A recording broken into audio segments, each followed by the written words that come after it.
നമസ്സർവേഭ്യഃ. ഇന്നത്തെ നമ്മുടെ വിഷയം ഗൃഹസാമഗ്രഹ, അതായത് വീട്ടുപകരണങ്ങൾ അഥവാ ഹൗസ് ഹോൾഡ് ഐറ്റംസ്.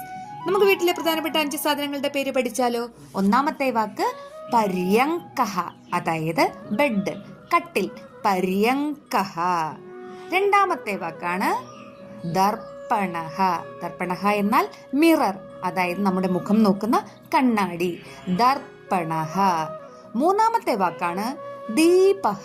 ദീപഃ എന്നാൽ വിളക്ക്, അതായത് ലാമ്പ്, ദീപഃ. നാലാമത്തെ വാക്ക് ആസന്ദഃ.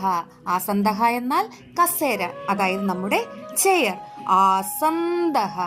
അഞ്ചാമത്തെ വാക്കാണ് പാത്രം. പാത്രം എന്നാൽ പാത്രം തന്നെ, വെസൽ, പാത്രം. ഈ 5 വാക്കുകൾ ഇഷ്ടപ്പെട്ടെങ്കിൽ വീഡിയോ ലൈക്ക് ചെയ്യാനും ചാനൽ സബ്സ്ക്രൈബ് ചെയ്യാനും മറക്കരുത്. ധന്യവാദഃ. പുനർമിലാമഃ.